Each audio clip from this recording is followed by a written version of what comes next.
The wind swept through the main street of a small Texas town, sharp and biting, carrying dust that curled into little whirlwinds before dying out against wooden storefronts. The buildings leaned under years of hard weather, their planks cracked, sun-bleached, and tired.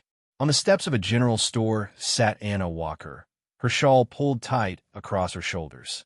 Beside her, her daughter Lily pressed close for warmth, a slight frame shivering against the autumn chill. Lily was only 7, with tangled blonde hair and wide blue eyes that mirrored the father she had lost too soon. Anna's heart sank when the girl whispered up to her, "Mama, I'm hungry." She smoothed her daughter's hair and forced calm into her voice. "I know, sweetheart, just a little longer." But the truth weighed heavy. Their last coins had been spent the day before. For 3 days, Anna had gone from door to door, offering to sew, cook, clean, anything. The town was small, and though people were polite at first, kindness quickly gave way to closed doors and apologies. If you're watching this, subscribe and let me know where you're watching from. This story gets much more intense, and I'd love to hear your thoughts in the comments below. The sound of boots broke her thoughts. Heavy, steady steps echoed on the boardwalk. Anna lifted her chin as a tall man approached. His broad frame filled his coat. His hat shaded a face marked by the sun and the years. The spurs at his heels jingled softly with each stride. Jacob Carter had come into town for supplies, same as he did every couple of weeks. Normally, he kept his distance, offered a nod to neighbors, and moved on.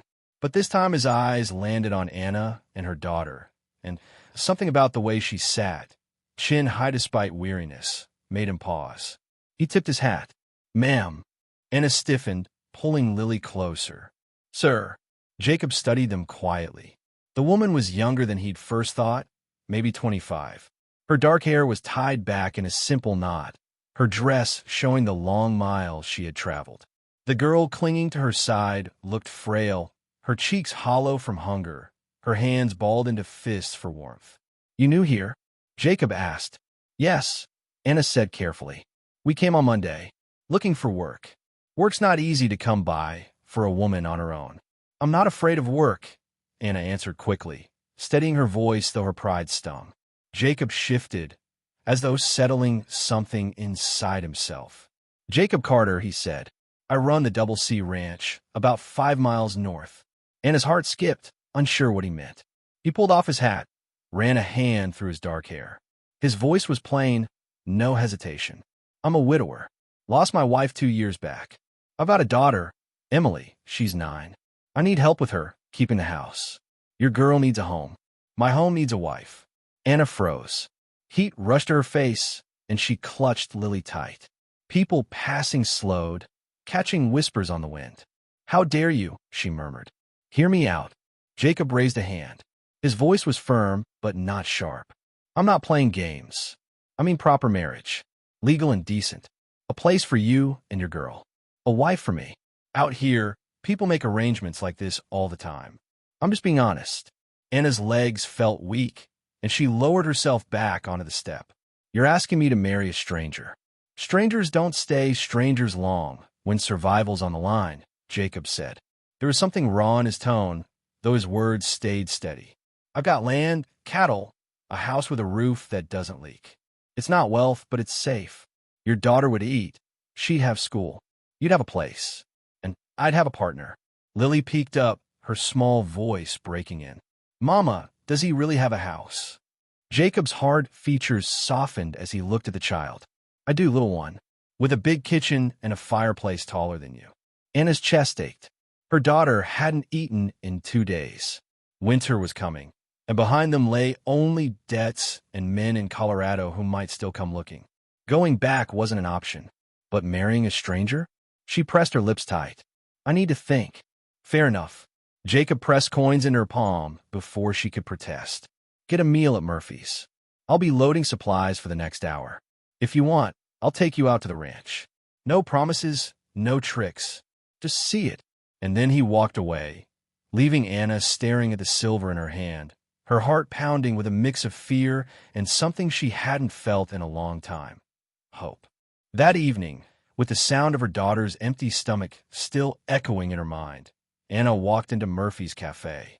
The smell of hot stew and fresh bread nearly undid her. She hadn't tasted a real meal in days, and Lily's little face lit up when the bowl was set before her.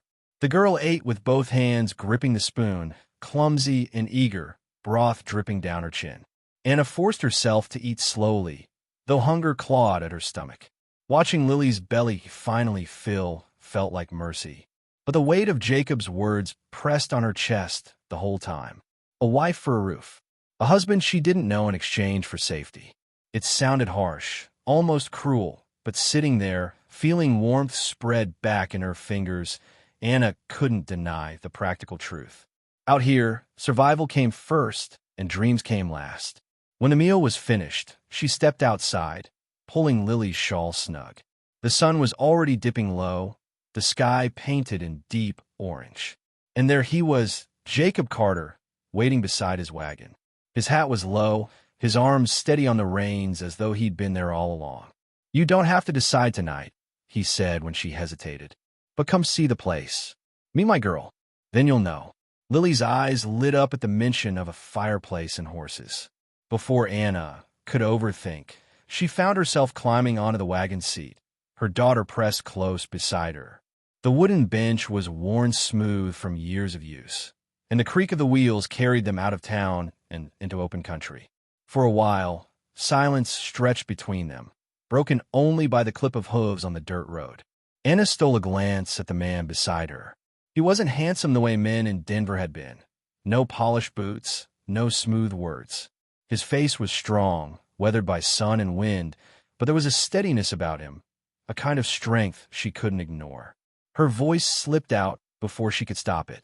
"Why offer this to us?" Jacob's hand stayed firm on the reins, his eyes fixed on the horizon. "Because I know what it is to be alone, and because my girl's running wild without her mother. She needs a woman's hand. And maybe," his voice grew softer, almost rough, "maybe I'm tired of talking to cattle when the wind blows." Something tugged at Anna's mouth, a smile she hadn't felt in months. She lowered her eyes, hiding it. The wagon climbed a rise, and Jacob lifted his chin toward the distance. "There, that's the double C." Anna followed his gaze and caught her breath. Against the open prairie, a two-story house stood tall, smoke curling from its chimney. It wasn't grand, but it looked solid, strong, like a place meant to last. Her chest tightened with something she couldn't name. Fear, hope, maybe both. "Mama," Lily whispered, tugging her sleeve. "Is that our home now?" Anna swallowed hard, unable to answer. She pulled her daughter close as the wagon rolled on, each turn of the wheels pulling them deeper into something she hadn't planned, something that might change everything. The wagon rattled to a stop in front of the house, just as the last light of day stretched across the sky. The front door burst open, and a girl ran out, her dark braids flying behind her. She was tall for 9, sturdy like her father, her gray eyes sharp. She skidded to a halt when she saw the strangers. "Papa, who are they?" she asked, curiosity playing in her voice. Jacob stepped down and carefully lifted Lily from the seat, surprising Anna with the gentleness of his big hands. "Emily, this is Mrs. Walker and her daughter. They'll be visiting a while." Emily's eyes flicked from her father to Anna, then to Lily. Her nose wrinkled slightly. "Are you the new housekeeper?" Heat rushed to Anna's cheeks, but before she could answer, Jacob's tone carried weight. "Emily." The girl frowned but quieted. Instead, she studied Lily with the blunt honesty only children had. "How old are you?" "7," Lily whispered, clinging to Anna's skirt. "I'm 9," Emily said proudly. "Do you know how to ride?" Lily shook her head. "Well, you'll learn here. Papa says every girl should ride like she belongs on the land." The words made Anna's heart stumble. Belong. It had been so long since she had felt that word touch her. Inside, the house smelled faintly of coffee and wood smoke. The hearth crackled, throwing shadows on plain but sturdy walls. No curtains, no flowers, just solid furniture and a single photograph of a kind-eyed woman who had once stood here. Jacob's late wife. Anna sat quietly as the girls began to chatter over a wooden horse Emily showed off. Their laughter rose, small and unsteady at first, then freer. Jacob busied himself awkwardly in the kitchen, finally setting a steaming mug of coffee in front of her. He leaned against the counter, his expression unreadable. "I reckon I ought to explain better than I did in town," he said. His voice was low, steady, but there was a raw edge beneath it. "My wife, Margaret, died of fever. We lost another child that same day. Since then, I've done what I could. But Emily needs more than a father who barely knows how to braid hair. And this ranch," he glanced around the bare room, "it needs a woman's hand as much as I do." Anna wrapped her fingers around the warm mug. Her hands trembled, though she tried to still them.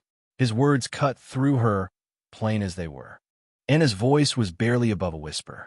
"Mr. Carter, your offer was crude." Jacob didn't flinch. He gave a small nod, his jaw tight. "I know. I'm not a man who wraps things in ribbons. What I meant was simple. I need a wife, a partner. And I'd give you and your daughter my name, my home, and my protection." The words hung heavy in the warm air, like the crackle of the fire. Anna's eyes dropped to her cup. Her throat felt tight, but she forced herself to speak. "You don't even know us." His gaze never left her. "I know enough. You've got pride, but not so much that it blinds you. You've got a daughter who looks at you with trust, which tells me the kind of mother you are. And I saw the way folks turned you away in town. It wasn't because you didn't try. You're stronger than most, Mrs. Walker. That's the kind of woman I need by my side." Her chest rose and fell quickly. No man had ever spoken to her like that before, not even her late husband. He had been charming, quick with jokes and easy smiles, but charm had never steadied the ground beneath her feet. This man's plain words did. Her mind rushed through images. Lily's thin shoulders, the debts left behind, the faces of the men who might still be searching. The nights of hunger, the cold waiting just ahead. She wanted to push it all away, to demand more time, but something inside her cracked at his steadiness. "Why us?" she managed. Jacob's eyes softened, just barely. He glanced toward the girls. Emily was showing Lily how to make the carved horse gallop across the table, their giggles spilling into the room. He looked back at Anna. "Because when I saw you sitting there, holding your head high though you had nothing left, it reminded me of Margaret. Not how you look, how you carry yourself. And because I believe when a chance comes along, a man either takes it or lets it ride past. I won't let this one ride past." Silence stretched between them, broken only by the soft laughter of the girls. Anna couldn't look away from her daughter, who was smiling for the first time in weeks. That smile cut deeper than any words could. Jacob cleared his throat. His voice gentled. "Stay tonight. See the ranch tomorrow. Meet the men who work here. See the land. If it doesn't fit, I'll take you back to town myself. No harm, no questions. But if it does," he paused, his eyes steady on hers, "then we'll talk about making this house yours." Anna swallowed hard. Lily's cheeks were flushed with life, her little hands clutching the wooden horse as Emily chattered beside her. For the first time since leaving Colorado, Anna felt something more than fear. Fragile, almost dangerous, hope. "One night," she whispered. "We'll see what tomorrow brings." Jacob's jaw eased a fraction. He tipped his hat slightly, though it was already resting on the counter. Fair enough. That night, in the small guest room upstairs, Anna lay awake with Lily curled warmly against her side. The wind pressed against the walls, but the house held steady, strong. The faint smell of wood smoke clung to the air. She closed her eyes, torn between fear and a strange, quiet pull towards safety she hadn't felt in so long. For the first time since burying her husband, Anna wondered if maybe, just maybe, there was still a place for her and her daughter in this harsh world. Morning came early at the Double C. A rooster's cry carried over the prairie, followed by the restless lowing of cattle and the sharp clatter of hooves in the corral. Anna rose quietly, careful not to wake Lily, and looked out the small window. The land stretched wide, endless, glowing in the pink wash of dawn. For a moment, she simply breathed it in.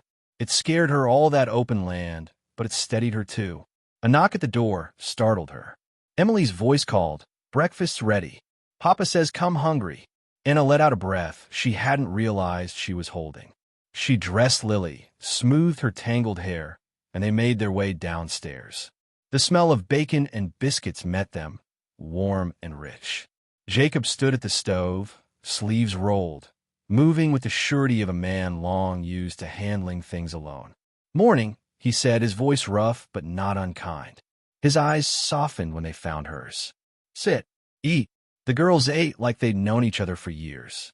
Emily taught Lily the names of every horse in the barn, her voice proud and animated. Their laughter filled the room, weaving into the smell of coffee and firewood. Anna listened, torn between caution and the pull of something deeper, a sense of belonging that pressed against her like the warmth of the fire. After breakfast, Jacob offered to show her the ranch. Anna hesitated, brushing crumbs from Lily's dress, but he had already pulled on his hat and was waiting by the door. There was no pressure in his voice, no command, just a quiet invitation. "Come see it," he said. "You'll understand more when you walk the land."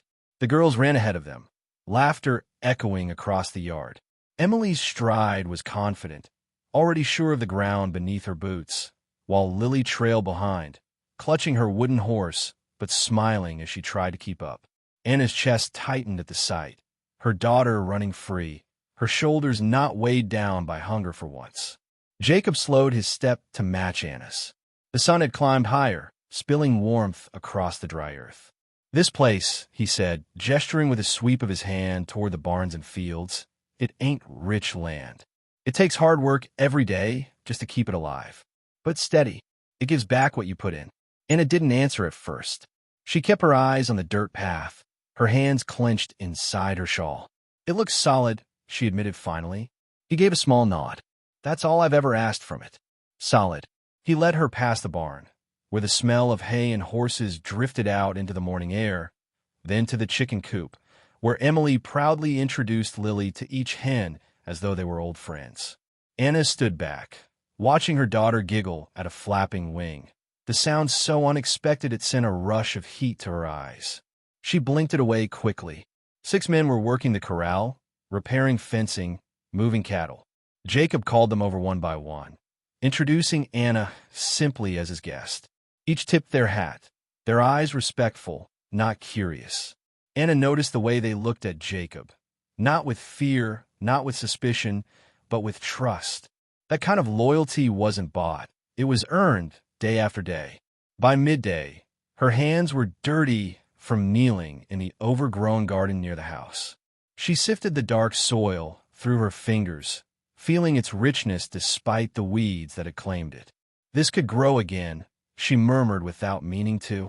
Jacob crouched beside her, his voice quiet. "It's yours if you stay." The words stopped her cold.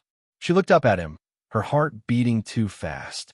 His face was calm, but his gray eyes held something steady, unshakable. He wasn't trying to charm her. He wasn't even asking for an answer.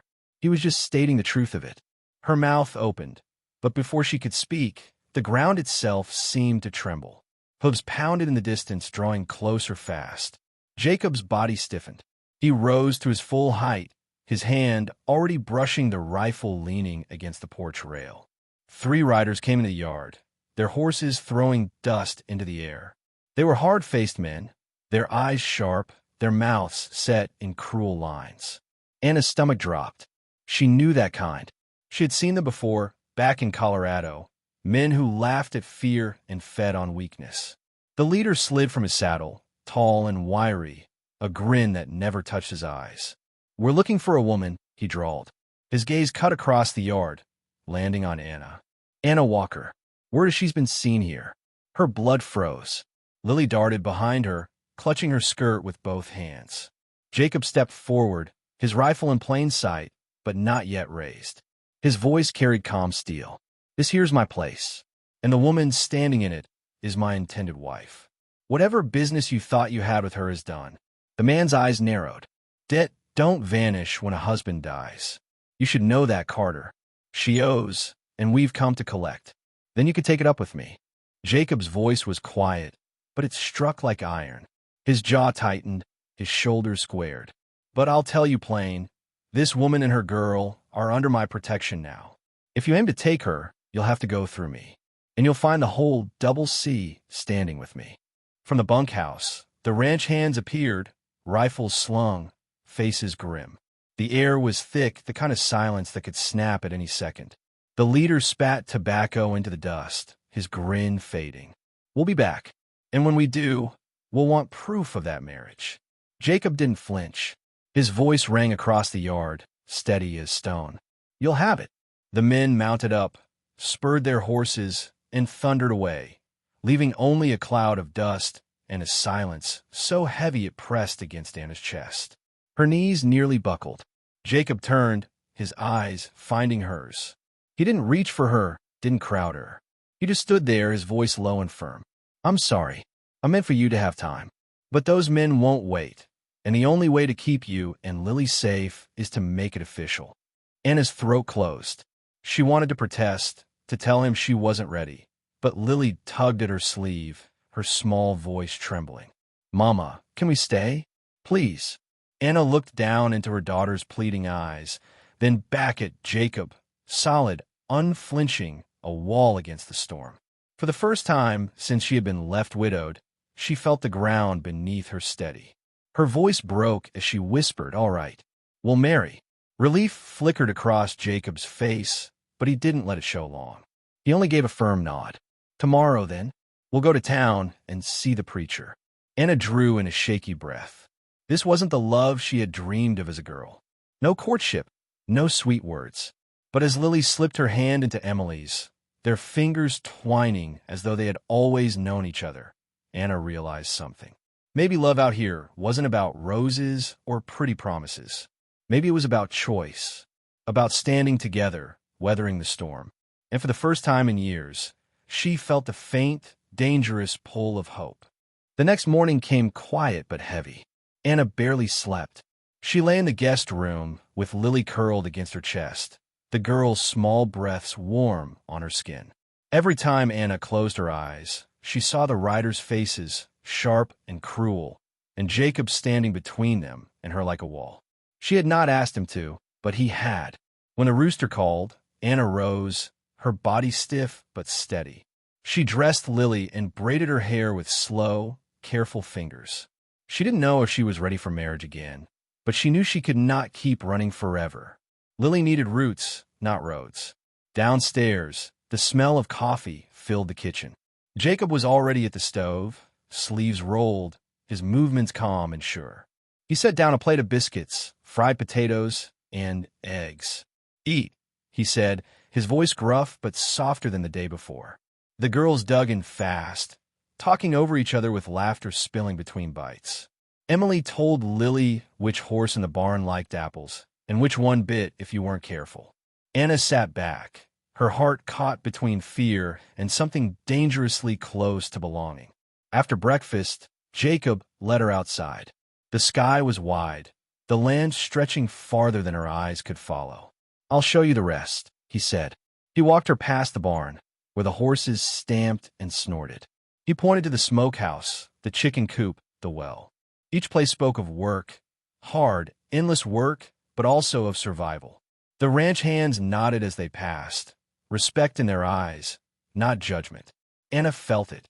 These men trusted Jacob. They followed him not because of charm, but because of steadiness. By midday, Anna found herself standing in the garden again, her hands dirty from pulling weeds. She stared at the soil, black and rich under the sun. It reminded her of her father's farm when she was a girl, before debt had eaten everything away. Her throat tightened. It could grow, she whispered, almost to herself. Jacob's voice came low from behind her. It'll grow again if someone cares for it. She turned her head and saw him watching her. His face was calm, but there was no mask, just a man saying what he meant. She looked away quickly, brushing dirt from her hands. She wasn't ready to answer.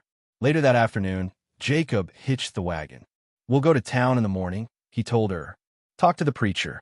His voice was steady, but his eyes searched hers, waiting for doubt. Anna only nodded. Her heart was a storm. She wasn't sure what kind of wife she could be, or if she wanted to tie herself to a man again. But the memory of those riders, of Jacob's body standing firm in front of hers, kept pushing her forward. That night, as the house grew quiet, Anna tucked Lily into bed beside Emily.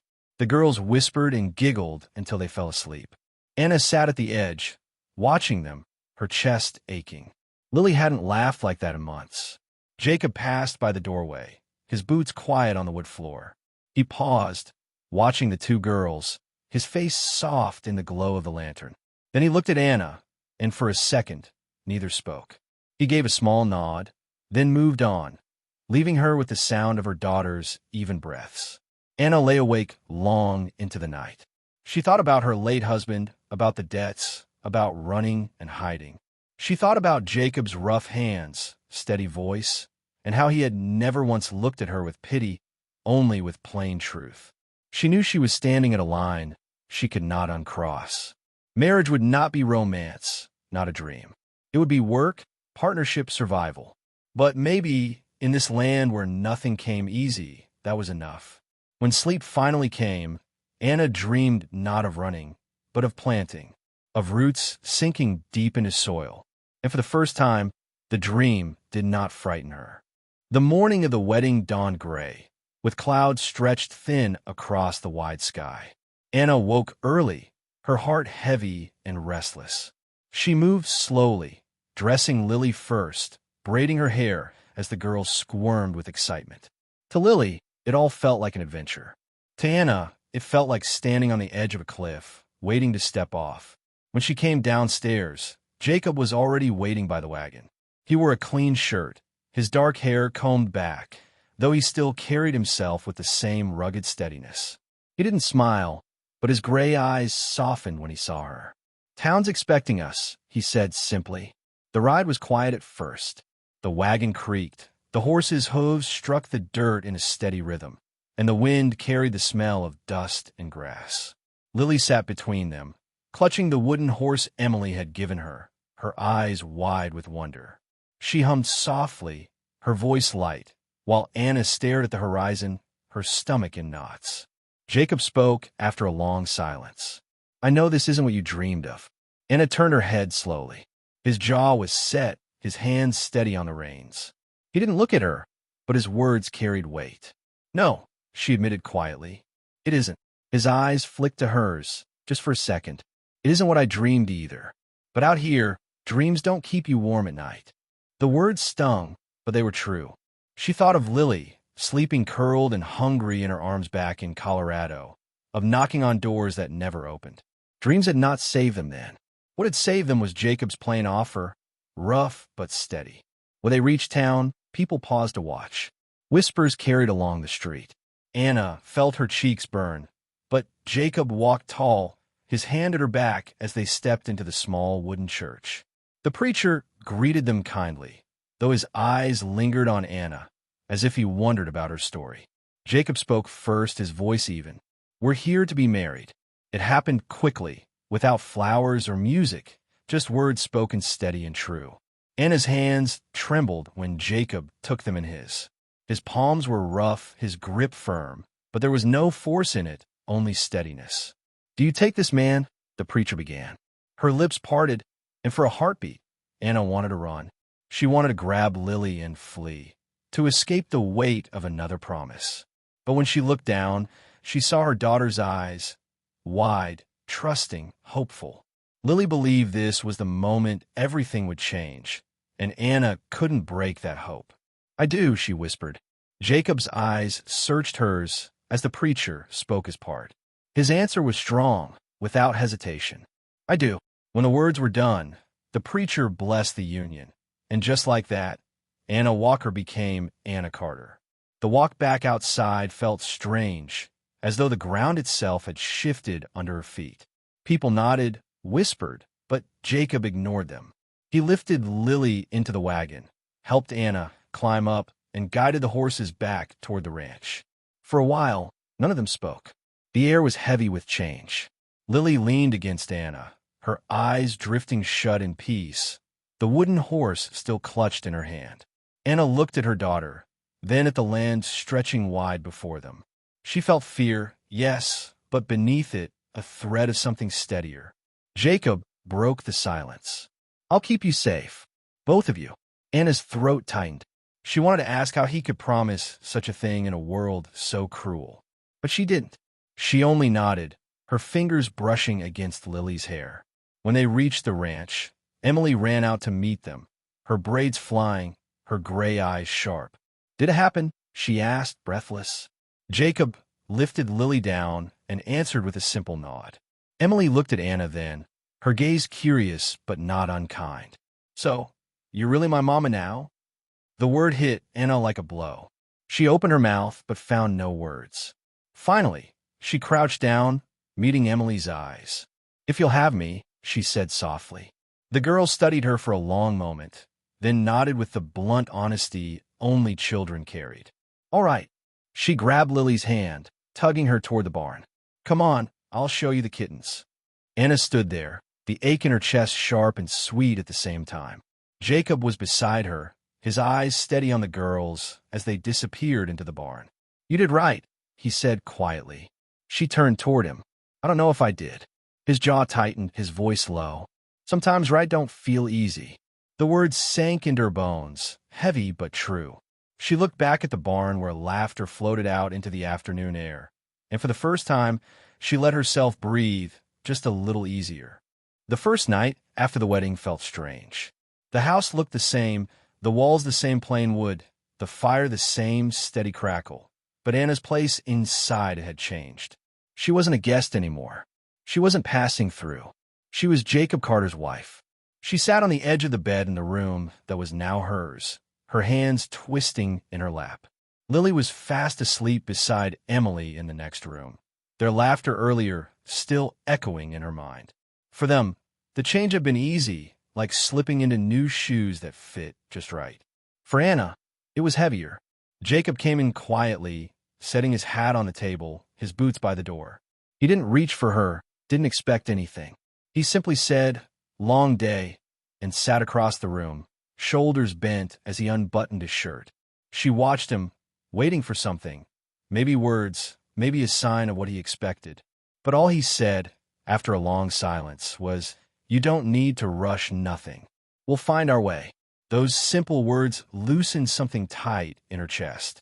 She lay down that night, without fear pressing her, just a strange mix of relief and uncertainty.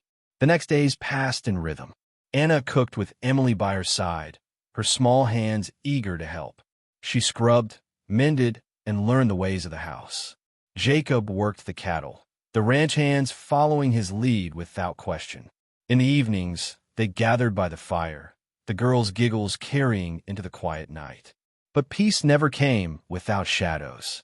Every time Anna heard horses in the distance, her blood ran cold.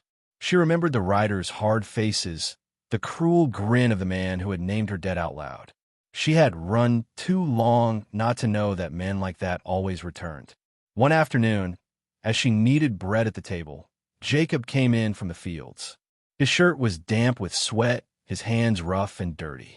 He washed at the basin, then sat across from her. He didn't waste words. "They'll come back." Anna's hands stilled on the dough. Her eyes lifted slowly to his. He wasn't warning her out of fear. He was stating it as fact, like saying the sun would rise tomorrow. "What will happen then?" she asked, her voice tight. Jacob leaned back in his chair, his gray eyes steady. "Then they'll find out this family ain't alone." The word family caught her off guard. She looked at him, really looked at him. The lines on his face, the strength in his shoulders, the calm certainty that had become his way. It wasn't romance. It wasn't sweet words, but it was real. That night, as she tucked Lily into bed, the little girl wrapped her arms tight around her neck. "Mama," she whispered, "do we get to stay here forever now?" Anna kissed her forehead, her throat burning. "Yes, baby, we do." But when she lay awake later, listening to the wind outside and the steady creak of the ranch settling into night, she couldn't silence the worry. Forever sounded good on Lily's lips, but men with cruel eyes didn't care about forever. They cared about what they could take. Jacob was awake too, sitting at the edge of the bed, staring into the dark. She sat up beside him, pulling her shawl around her shoulders. "Do you ever wish," she whispered, "that you could go back? Before all this?" He turned his head, his face half-shadowed. "No, the past is buried. I only look forward." He paused, then added quietly, "And I don't look forward alone anymore." Her heart beat fast, not with fear this time, but with something harder to name. She didn't answer. She couldn't. But when she finally lay back down, she found herself drifting to sleep with the faintest trace of comfort. The next day, the ranch went about its rhythm again. Cattle driven, fences mended, bread rising in the kitchen. Life had begun to stitch itself together, thread by thread. But Anna knew the stitches could be ripped apart in a single moment. The riders would return. And when they did, the truth of this new life, this fragile hope, would be tested. The riders came back 3 days later. The afternoon sun burned hot across the prairie when the sound of hooves rolled over the land. Anna froze at the window, her hands damp from washing dishes. Dust lifted on the horizon, and then 3 horses broke through, the same cruel faces as before. Lily ran to her side, clutching her skirt, her small body trembling. Jacob stepped out of the barn, rifle already in hand. The ranch hands spread wide, their weapons ready. Emily stood in the doorway, her jaw set like her father's. The leader swung down from his horse, that same cold grin twisting his face. "Well, Carter," he called, "we came for proof. Is she your wife, or just another mouth to feed?" Jacob's voice carried across the yard, steady as ever. "She's my wife, my family, and you'll not lay a hand on her." The man's gaze slid to Anna, his eyes sharp. Don't disappear, Mrs. Walker. You think a preacher's words change what's owed?" Anna's chest heaved. For weeks, fear had ruled her. Fear of running, fear of hunger, fear of what these men could do. But as she looked at Jacob standing tall, at the ranch hands at his side, at her daughter clutching her hand, something shifted inside her. She stepped out onto the porch, her voice trembling at first, but growing stronger. "I own nothing," she said. "My husband's debts died with him. You've no claim here. This is my home now." The man's grin faltered just slightly. Jacob lifted the rifle higher. "You heard her. Right on." For a moment, it felt like the world held its breath. The other riders shifted in their saddles, uncertain. The leader spat into the dust, glaring. "You'll regret this," he muttered. But his voice no longer carried the same bite. With a harsh yank on the reins, he turned his horse. The others followed, and soon their dust faded into the distance. Silence settled heavy across the yard. Anna's knees weakened, but Jacob's hand was there, steady on her arm. "It's over," he said softly. Tears burned her eyes, not from fear this time, but from release. She looked at him, at Emily watching from the doorway, at Lily pressed close to her side. She realized then that she wasn't alone anymore. She had chosen this life, this man, this place. And together, they had stood their ground. That night, after the girls had fallen asleep by the fire, Anna sat at the table with Jacob. The flames cast shadows across his face, making him look older, worn, but unshakable. He sipped his coffee slowly, then set the cup down. "You were strong today," he said. "You didn't hide behind me. You stood." Anna lowered her eyes, her hands folded tight in her lap. "I've been running for so long. I was tired of it." Jacob leaned forward, his voice low. "Then don't run anymore. Not from them, not from life. Stay. Plant roots. We'll face what comes together." Her throat ached, but she nodded. For the first time, the word together felt real, not fragile. Weeks turned to months, and the ranch grew steadier with her touch. Curtains appeared in the windows, flowers bloomed by the door, and laughter filled the halls. Lily learned to ride, Emily learned to share, and Anna found her hands busy with work that meant something. Jacob never spoke fancy words, but his actions were steady, fixing, protecting, standing close when storms rolled across the land. One evening, as the sun dipped low and the girls chased each other in the yard, Anna stood on the porch with Jacob beside her. The field stretched wide, gold in the fading light. She breathed deep, the weight in her chest finally lifting. "I thought love was supposed to feel like fire," she said softly. "But this feels different." Jacob glanced at her, his voice plain but true. "Fire burns out. This lasts." Anna smiled, small but certain. She slipped her hand into his, And for the first time in years, she felt not like a widow, not like a runaway, but like a woman who had found her place. The land was still harsh, life still uncertain, but she had learned the truth. Safety was not found in running, and love was not built from promises whispered in the dark. It was built from choice, from standing side by side when the world tried to break you. And that was the lesson Anna carried with her. The strongest kind of love was not born of chance, but of courage, commitment, and the steady work of building a life together.